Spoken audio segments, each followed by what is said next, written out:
are you guys today? My name is Nguyễn Ngọc Đông Xuân, and I hope you guys are all feeling well. I know in pandemic, a lot of you guys are staying at home and studying online, which is so boring, right? So, I want to line up your mood. So today, I'm gonna bring to you a very interesting topic, especially for those who are learning about e-commerce. So, my today's topic is about e-commerce in China, the opportunities and obstacles you may have when doing online business in this country. And my presentation will be divided into two parts. Part 1, I'm gonna give you a short overview of e-commerce in China, and part 2 is to answer all my questions I have in my case study. Now let's move to part 1. In part 1, I'm gonna tell you a short overview. As you guys know, that China is a very big country, and it also has a world's largest and greatest and fastest growing e-commerce market. This country has also a very mobile e-commerce market, which means that the residents in the country use their mobile phone for literally for everything. They use for work, for study, and for payment, not only for online payment, but also offline payment, because they have invented apps to use as alternative for credit cards, which is so convenient, right? And the users in this country is mostly young, urban, and highly educated, which means that the elders and the adults won't use mobile phone as much as the youngest do. And China has also has a variety of domestic companies such as Alibaba, WeChat, or Baidu, and the amount of users for these companies are intense. There's so many that you guys can even imagine. You guys can search for those figures on the internet if you want. And that's part 1. It's so short, right? But my main point will be focused on part 2, so don't worry. Part 2 is about case study questions and answer. Describe the political, cultural, and organizational obstacles for foreign companies that want to do online business in China, and how do these factors would impede companies from setting up e-commerce business in China. Now, and this is my answer. In political field, credit cards are not widely used in China. As I mentioned before, they've already used their mobile phone apps to pay for everything, so credit cards will not be prominent in China. This is so difficult because the companies such as Visa or MasterCard cannot set up the shop in China. As you guys know that these companies are so popular and dominant in the world. Like, people use Visa and MasterCard everywhere, anytime. So this is a very big obstacle. However, the most annoying thing about obstacle when doing online business in China is this. This is called the Great Firewall, not the Great Wall that you guys know on the internet. It's the Great Firewall. It's considered a protecting fence of China to use that to protect the country from the outside internet for approaching. So the Great Firewall is invented in order to protect the information about government, and also control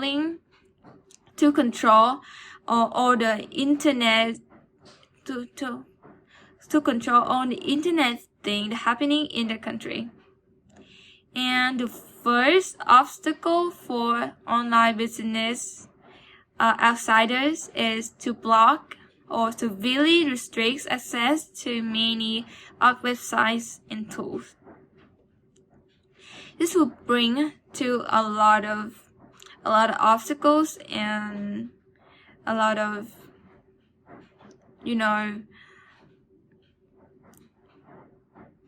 disadvantages for outside business, like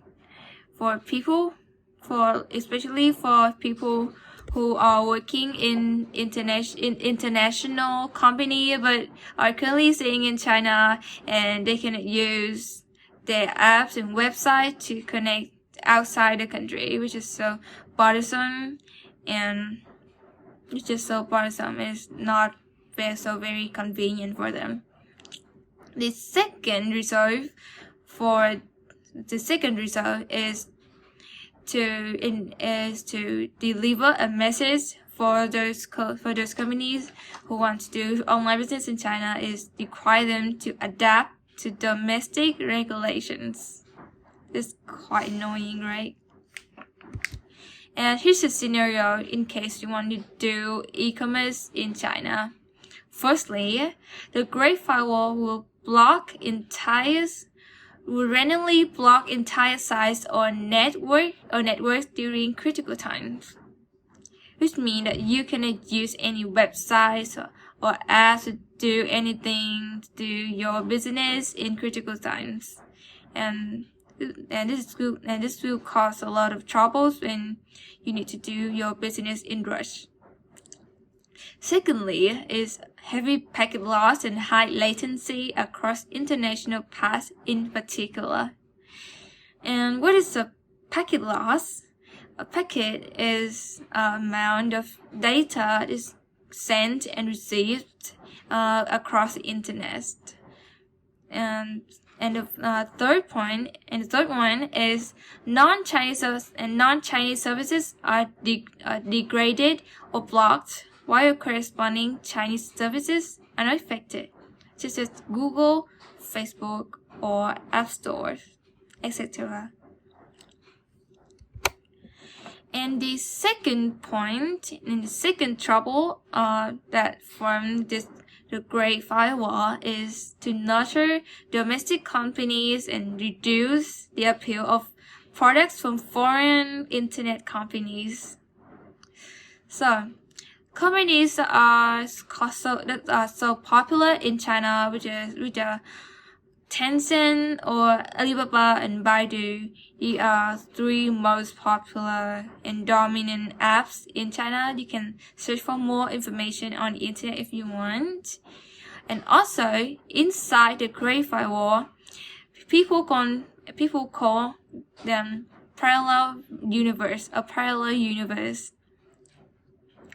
China has established a lot of apps and websites that are based on the ones outside the countries, such as they have Weibo instead of Twitter, Youku Tudou for YouTube, WeChat for Facebook, and etc.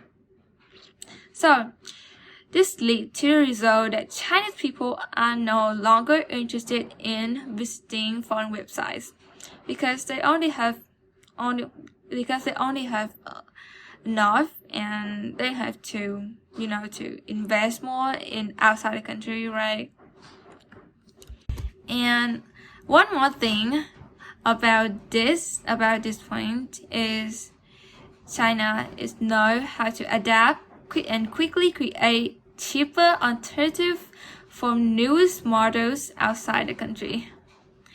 And this is because it's to appeal young people and residents in less wealthy cities, but want to have like very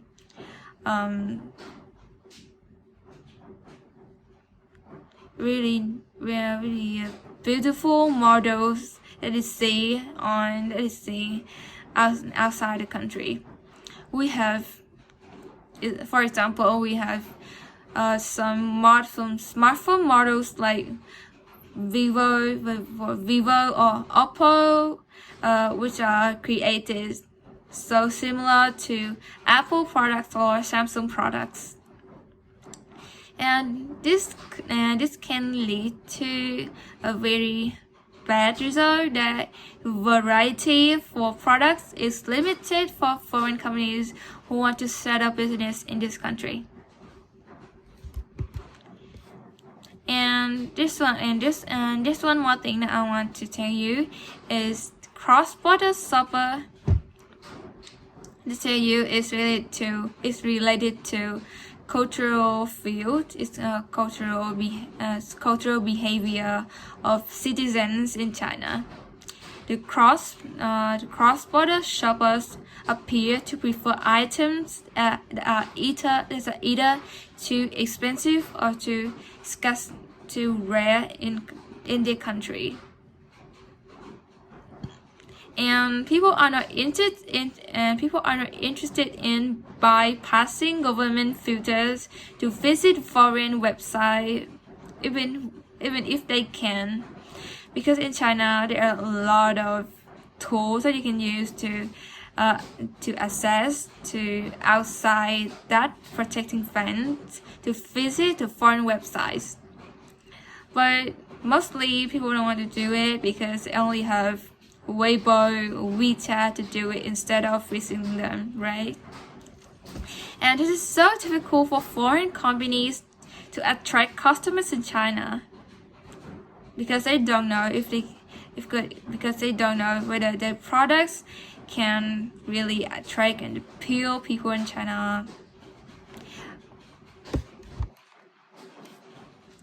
And let's move to the last question of my presentation.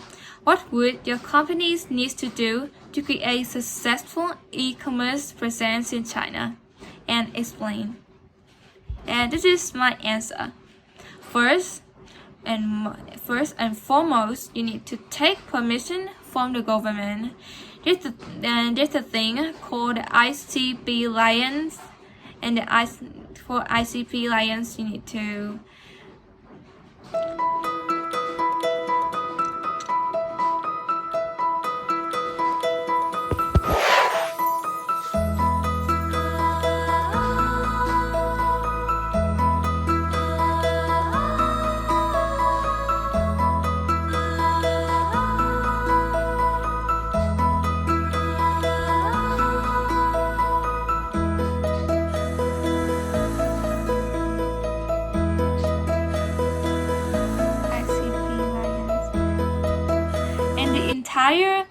the entire process revolves around a document called ICP license.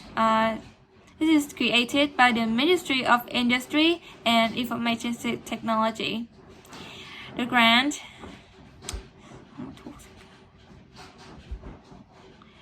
is mandatory because it's the only way to start an e-commerce business in China. And if you want to access this market without committing the ICP license, you must be getting ready to be banned from China.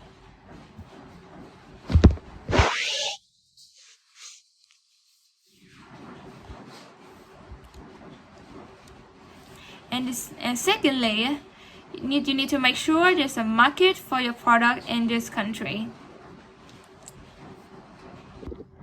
And the second point is to make sure your product will have a place in the Chinese market.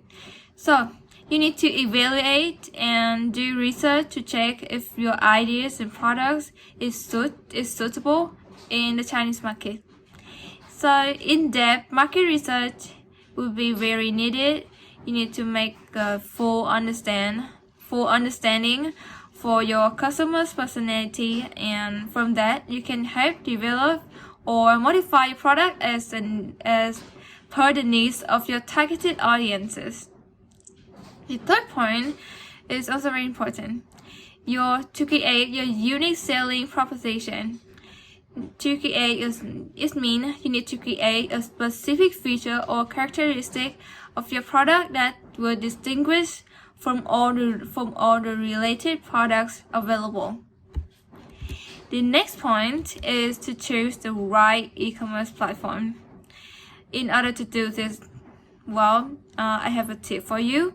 You can hire a local web development company to create a highly customized e-commerce website just according to the Chinese market, which will be much easier for you to approach the customers in China. And the final point is a good marketing strategy. By producing and engaging content, your website needs to be understandable by explaining your products to the audience and build a good relationship with them. The tip for your marketing strategy is to use social media as the leverage to approach better to your audiences. And here's some tips that I can tell you based on what I found on the internet and from some companies that have already set up their shops in China. First is to build trust and develop relationships by creating a name or logo that sounds familiar to the Chinese people. Secondly, is to hire a local state-backed sponsor for your shipping process, because the logistics process in China is very bad. People cannot, even with the big companies like Alibaba or other big companies, cannot deliver their stuff properly to the customers, which will be so bothersome over years. And the last thing is CMO. Which CMO? CMO is shorted for contractor management outsourcing. So CMO transfer the business contractor management to the outside provider of the company, and also the contractor management service provider takes over the contractual discussion and set up foreign workforce. And they also acts as an intermediary between the contractors and the contingent workers. This is a very good solution for those who want to set up their online business in China and grow it bigger. And that's the end of my part 2. And thank you for listening to me. I hope you guys are understanding me well. And I wish you guys a nice day. Thank you so much again.